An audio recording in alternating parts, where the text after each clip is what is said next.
Namaste, this is Michelle Skaletski-Boyd, and today I'm excited because we have Dr. Scott Lampshire. So Scott, you've been a chiropractor for over 30 years, and you went on a journey that included various chiropractic approaches such as Hakomi body-centered psychotherapy and craniosacral therapy and nutrition wellness, yoga, Tai Chi, just to name a few.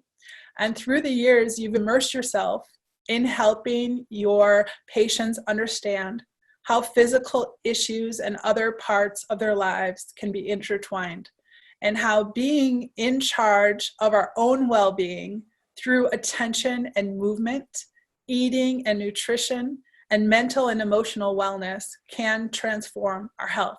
So first of all, I want to say thank you very much for being here. It's been a journey, I would say. I am a person who's always wanted to understand more, to try to figure out what's happening. And when I first got out of school, I thought that I had been taught everything that I would need to know in order to work with and help patients along. When I started to run into people who weren't responding the way that I imagined that they should, it was a puzzle, and it was like, oh, what's going on? What do I need to do different? What's wrong? What's not happening? And it was that one woman, I can remember it still so clearly. She was in agony, and she should have been responding to the things that I had already done with her. And she would get better and worse and better and worse. And then it was that one day when I was just touching her back right where the spasm was so acute, and she just burst into tears. And then it dawned on me, this big light, like, wow, this is not just about the spasm and the joints in her spine. It's also about the rest of her life and how the rest of her life was being expressed through her body. So I began studying all the different things I could to bring me here after all these years, and in a place where I feel like I'm so grateful that I have an array of tools to help people connect with themselves. And when that happens, really cool things happen for me as well. Awesome. Well, I really appreciate the fact that you're here, and I know that you really wanted to talk about how crisis generates consciousness, especially everything that's going on today. So this crisis that's going on in the world is starting to awaken people in a way that possibly, in my words, is generating some fear. So how can this be helpful? Good question. It creates a kind of a fulcrum point, really. Because yeah, as you were just saying, we're in an environment now, we're in a milieu, we're in a collective where there's a lot of fear and there's a lot of anxiety, there's worry, and when we're in that kind of state, our nervous system is more geared toward or tending toward fight or flight. And so our nervous system tends to become more vigilant. And as that happens, that edge creates an opportunity. What is that opportunity? It's presence. If we can bring ourselves more present now, if we can focus on presence now, our nervous system will shift. And there's an access or a doorway that was not here before. What's the simplest way for us to access that in this time of fear? Breath. We have an opportunity to just go along with what our collective culture is doing, or we can focus ourselves toward creating and really reorganize the way we are in relation to health and well-being. Well-being in relation to how we eat, how we move, and how we think. Breath. And so that's what I'm going to start with today, is talk about breathing, and intentionally breathing in such a way that we literally kind of reset and recenter ourselves. So with each breath, we remind ourselves to connect with our body and inside. The more we do it, the easier it becomes. And the more we do it, the deeper and the more settled and centered we become. So it's an opportunity to bring in a new habit. And so the doorway is open. I don't know if everybody's had this experience, but we used to live out on a farm in Wisconsin, and I like to meditate outside. Well, in the summertime, there's a lot of flies. And so when you're meditating, a fly can land on your face, or it keeps seeming to return into the same place again and again. And I'd imagine that there's people in the audience where that same thing happened, but this, but that, whatever keeps coming up. And it reminds me of a quote that was supposedly said by Leonardo da Vinci. I'm not sure if it's true or not because he's not around to ask, but he said, "The deeper the feeling, the greater the pain." Now, I only guess that the same thing happens when you're making an adjustment and the body is supposed to be doing everything that it wants to be doing. There's one area, one in but it wants to get in there. It wants to be heard. It wants to be recognized in the same way that fly in your nose does. Right. So when that happens, are we supposed to ignore it? What are we supposed to do? Basically acknowledge it, notice it, but don't let it take you away. And that's a skill. Really, it's a skill that is developed with practice. And notice to let it be there without chasing it off, and at the same time without following it, is a skill. And the only way to develop that skill is simply to practice it, to notice that fly on your face. And okay, it's there. And then go back to what you're focusing on. Go back to, in this case, feeling the breath in the body. And as we practice that, our ability to connect deeper with breath and to have more value and benefit or change, it's like going to the gym. At first, you go to the gym and everything hurts and things don't work out and everything's foreign and strange. But if you continue to go to the gym and work out and you apply yourself, over time, things settle into a routine, and pretty soon these changes accumulate inside of you, and then they become habit.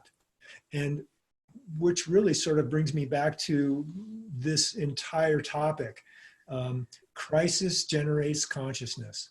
And now there are opportunities to step into habits that we choose, and stepping into those habits in this time of upheaval will be easier because there is so much tumult. There's chaos.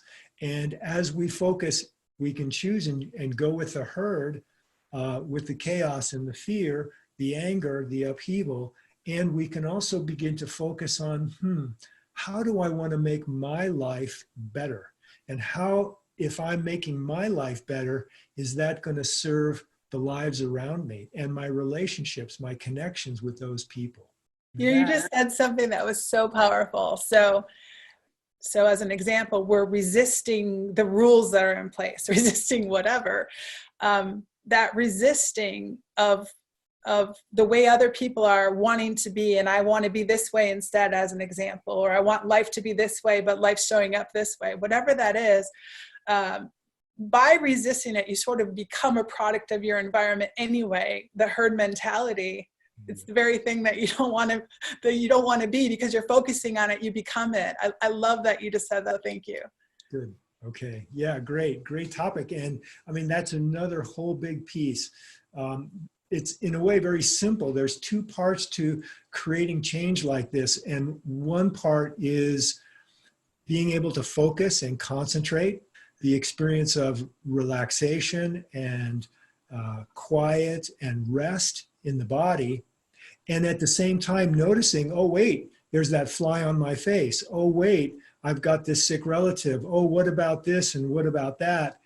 And in conjunction with our focus, we want to be able to allow what's there to be there and not have to do anything about it in this moment, unless it's right in front of us to do something about it in this moment. Right now, I'm here. Right now, I have something else going on. Right now, I'm thinking about and hearing about how crisis generates consciousness, and do I have choices and options here? Oh, okay, I'm going to focus on that. So that becomes the opportunity to not let myself get carried off by something that's not here right now, and instead be present and allow life to be whatever it is right now. It's a practice, and the more we practice it, the easier it gets. There's really very little in life that we can actually control. We're always trying to control, we're always trying to manage. We want things to turn out in a particular way so that we are happy. We are always endeavoring to make things go this way or that way. And when they don't, we typically experience pain and we often suffer. But sometimes it's really helpful to notice, what am I really in charge of? What can I really control? Well, what we eat or drink, we have choice about. Here in the United States, we are relatively wealthy and very affluent in terms of the fact that we choose what we eat and what we drink.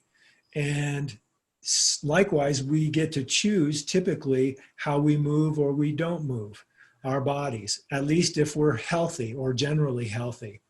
And then the most important thing, how we think, or our predominant mental and emotional patterns, that's the most important and the most potent of all of these things that we might have control over. As I said, we get to choose typically what we eat and drink. How do we choose? Do we choose for pleasure? Do we choose to soothe? Do we eat and drink for soothing ourselves? Well, a lot of us already know that many people in our culture eat and drink for pleasure and for soothing ourselves. And then how can we ask the question, is this beneficial to me? Is it fueling my body? Do I recognize that what I eat and drink becomes my body? And if I start to think about it, just be a little mindful, just be a little consciously aware, then it's like, wow, well, I'm sitting in the drive-through and maybe this is not what I want to become my body, right? And instead, I'll go to the grocery store, pick up some fresh food and go home and prepare it. And now I've got something that's really going to nourish me. So as I begin to simply choose to nourish myself in relation to what I eat and drink, that accumulates over time. And if I do that enough and the people around me support me or I support them in nourishing ourselves, nourishing our bodies, now my body starts to become healthier. And as that happens, other kinds of habits may start to fall away. For example, I had a patient one time who we were working on his low back. And he came for a few visits and he talked early on about he wasn't sure that caffeine and coffee was a great thing for him, but we let that go. I certainly didn't say anything about it. After some time and him starting to notice that his body was changing, he became interested in, well, maybe it's time for me to let go of coffee because it feels like it's not the right thing for me. And I simply said, do it, which he did for like 4 or 5 weeks, and he was amazed at the difference in his energy and how his life was organized. And so as we start to make small changes, they spread out pretty rapidly. And eating, how we eat, how we drink, it's a huge impact on our energy, on our mental and emotional states. If we're living in fear and anxiety, how does our eating and drinking contribute to that? For myself personally, I have a sweet tooth. I love dessert. And back in the day when I used to eat lots of dessert, I noticed myself, it was much easier for me to end up angry. And then with all the stuff that's in the news, wow, how easy is it for people to get into a place of anxiety and fear and anger, especially in relation to my internal state, which might be out of balance because of the foods that I'm putting into myself. So in this time, if we pause and we start to ask ourselves the question, what would serve me, what would really nourish me in terms of food, and then start experimenting with nourishing myself instead of just going along in the same old habits, I might start to discover I feel differently. And our biochemistry, my biochemistry, will literally change in relation to how I eat. And if I am not enjoying my experience in the world, one of the foundational ways I can begin to change that is by changing my biochemistry, and do that through food and drink that is nourishing. So I love everything that you're saying. And at the same time, I'm also thinking there's a lot of people who might not be able to go to the store and necessarily buy the most healthy or nourishing foods. And so if they're in that situation, then what? Then what? Okay, good question. And then we think about choices. In studying diabetes, especially type 2 diabetes, one of the things I learned was that people who are diabetic typically made choices with their food that they believed was easier in relation to what they could afford and what they could prepare. And with a little bit of comparing, they began to discover that fresh food was cheaper than convenience food. And certainly fresh food is cheaper than going to fast food. So it's an interesting thing. We've been programmed by advertising in our culture that these convenience foods and fast foods are cheap. 99 cents for a Big Mac or whatever it is. And it's like, wait a minute. Okay, that doesn't seem like much money, but there's the cost to get there. I buy the stuff. How do I feel after I've eaten it? And if I spent that same 99 cents at the grocery store on something that was fresh and went home and prepared it, I would nourish my body quite a bit more. And so really it's a distraction that we imagine that we can't afford nourishing food. The most nourishing food is also the cheapest. Bananas, apples. I mean, if we can afford organic, wow, isn't that a bonus? And like you said, right now, money is tight and getting tighter, but it's still cheaper to buy fresh food, whole food, than it is to buy convenience food. Convenience food may seem cheaper, but it is not when we compare what we get or the nutritional value that we get from it. I love that. And I was thinking about, if I had 99 cents and I was really hungry, I'd probably buy an avocado. Usually they're 99 cents or less. So depending on the time of season. And I also love how many people are gardening right now and are planting and are preparing their gardens for those fresh fruits and vegetables in their yards. Yeah, there are so many changes that are happening. People are thinking about, well, maybe this is a good year to get out in the garden and get that working. And wow, what a great idea. And that food that we will get from the garden, really nourishing. I know I've never been a gardener, but when I get out there, it feels good. It feels good to be in the soil. Yeah. So let's move on to the next part. We just talked about eat well, or how I eat. Move well is the next thing. How we move is so important to the well-being in our body.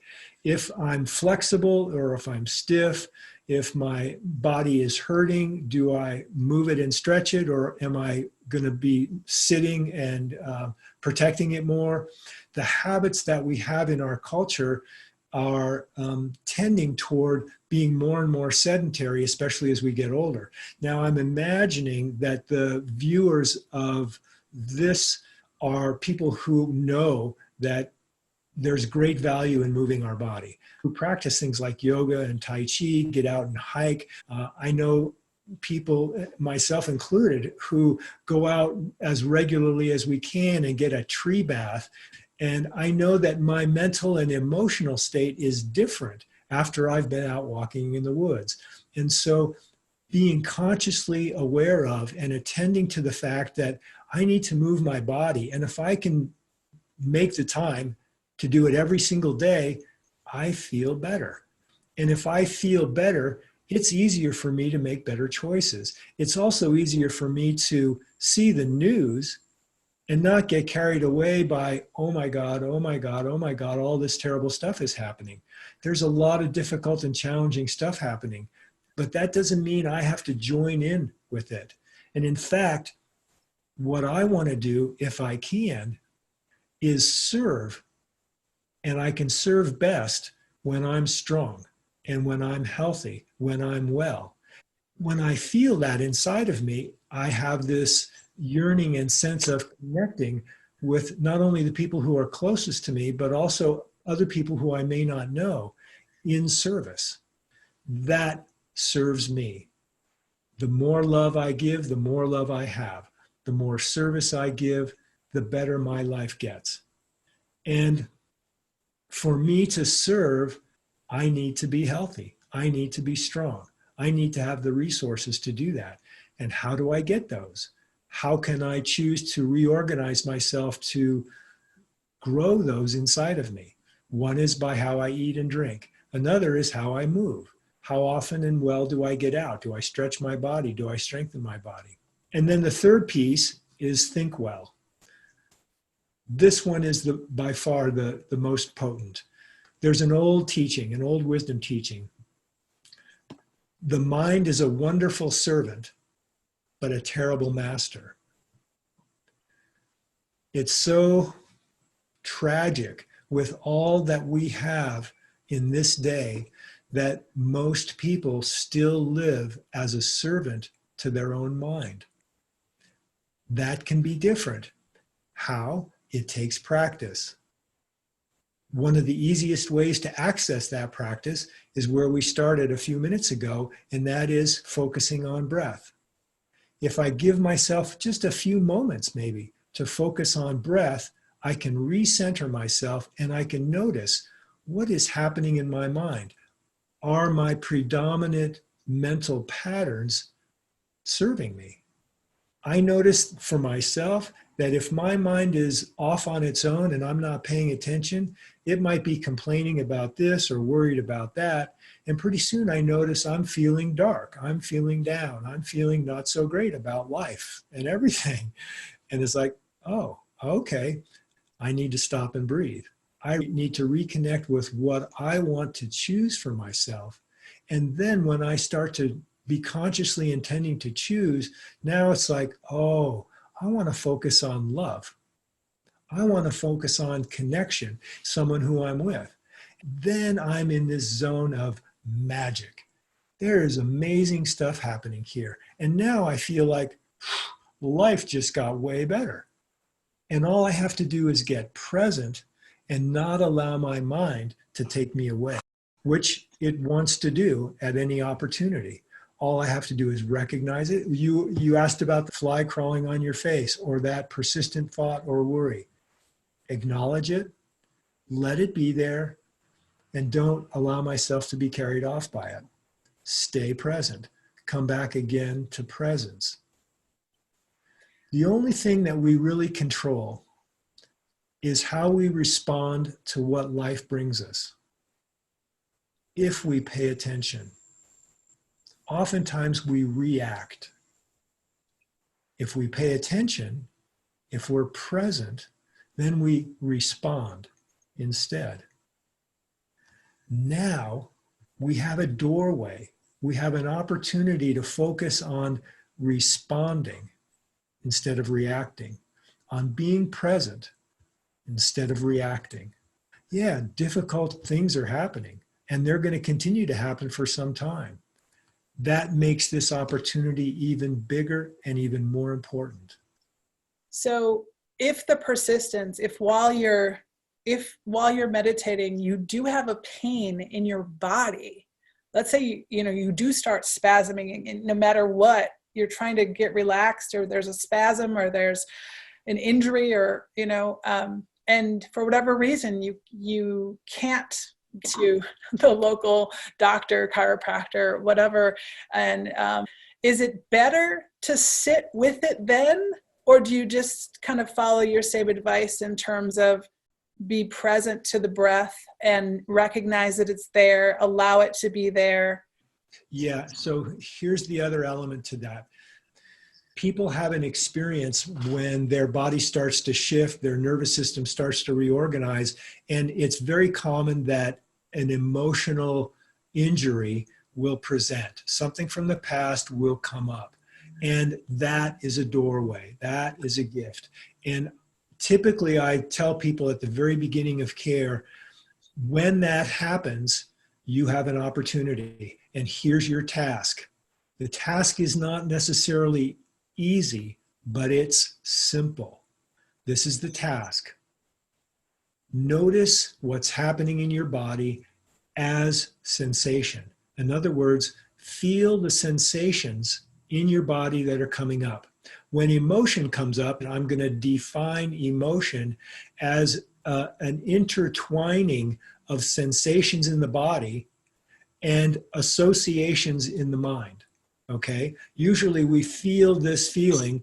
You can apply any kind of trauma that is in the memory that will reignite the sensations in the body. Okay? So there's these two components. There's the mental, emotional associations, and then there's the sensations that are in the body.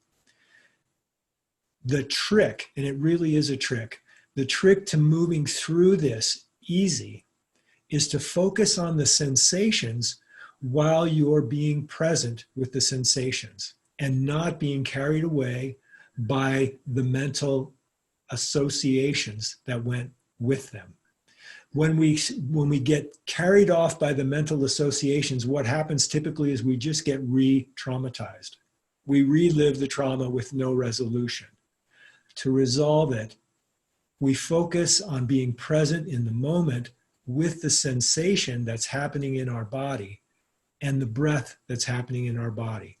That changes the function. It reorganizes how the primitive brain, the brainstem, which is where fight or flight and the holding of protection and defense around old injuries, that part of the nervous system reorganizes when we can be present with the sensations, what we feel in our body in relation to breath, and not get carried away by the mental associations.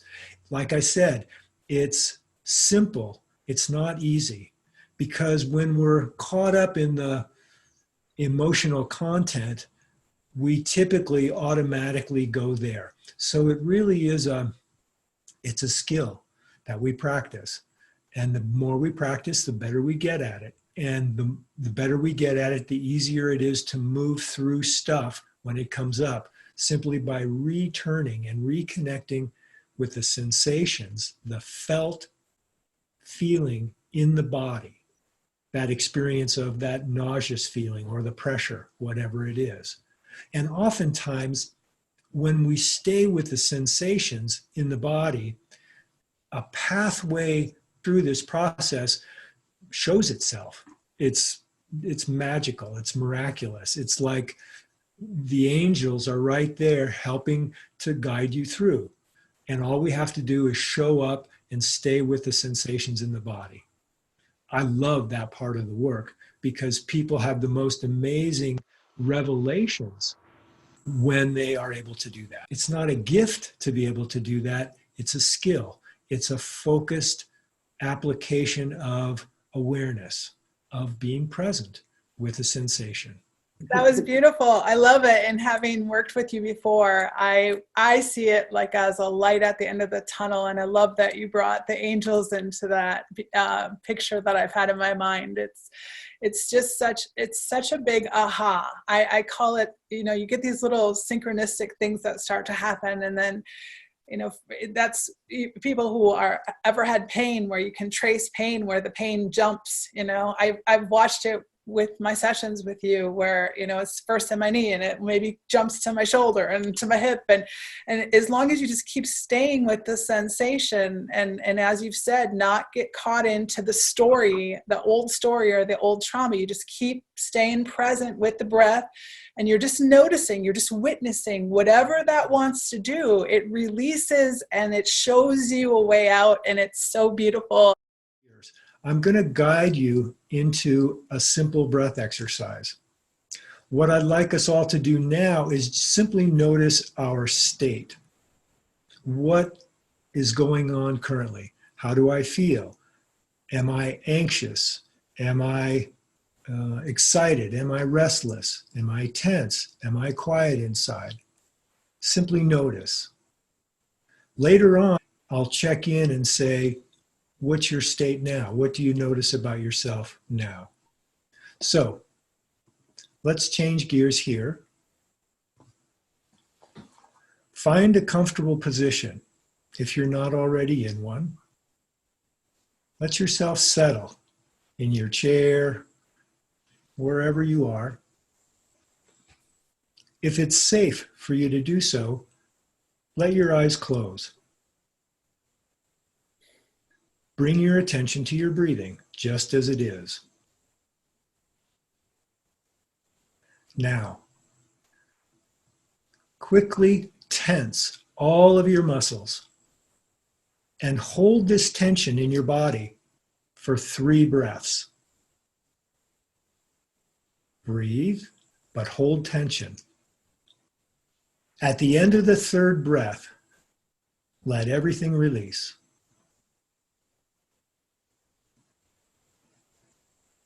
It's a signal to your body that it's time to relax. Come back to noticing your breathing.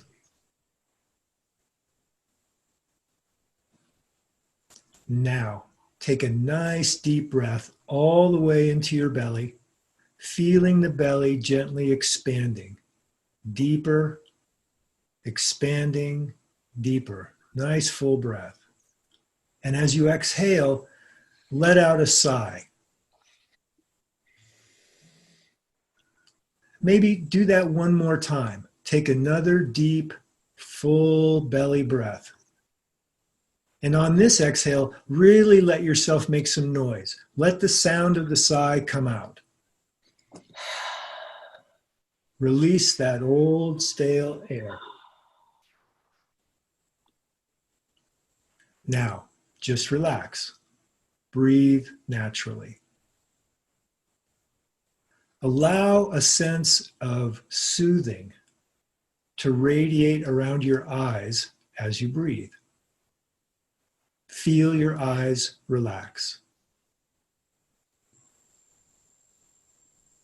Notice how amazing it is that with just a little mindfulness, you can feel your body change and relax. Feel your head as the relaxation spreads. Notice muscles letting go in your face.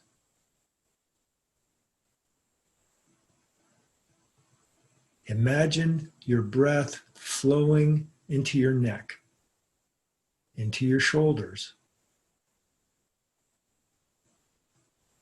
Feel your shoulders heavy, dropping, letting go. You're relaxed. Allow this feeling of relaxation to gently spread down into your chest, into your arms, into your hands.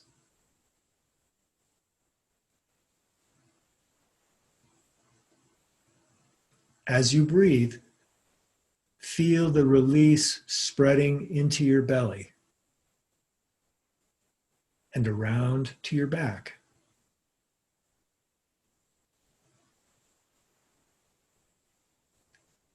Continue to breathe this ease into your hips, into your legs, and into your feet.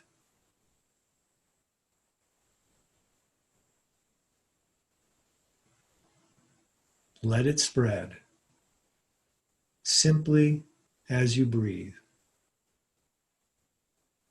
Feel how this relaxation spreads through the body.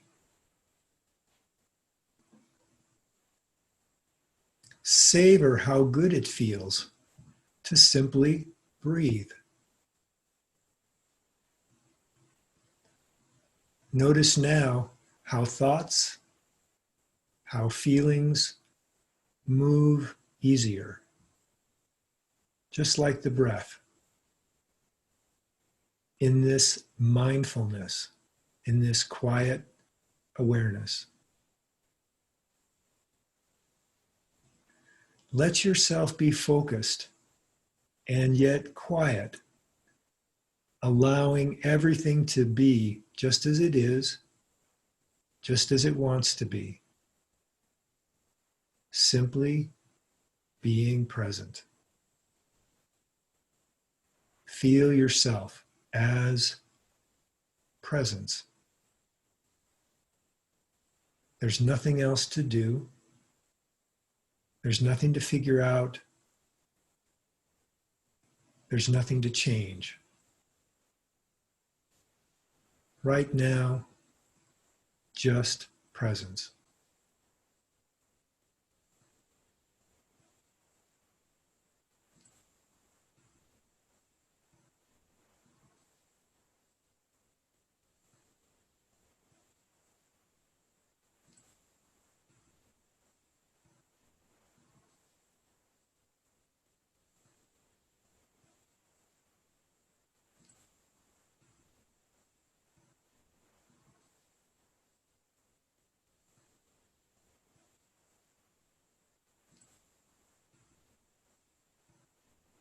And let your attention soak into presence.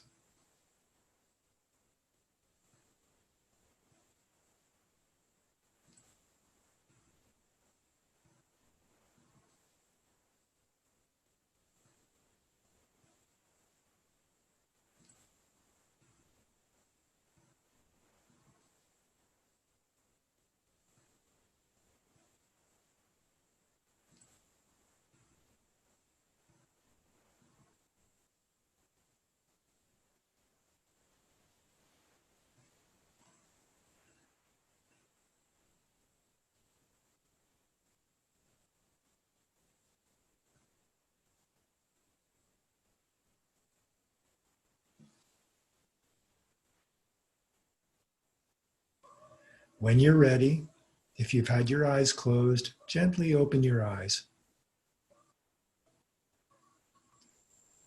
Notice your state. How do you feel? What's different than it was before we did this exercise?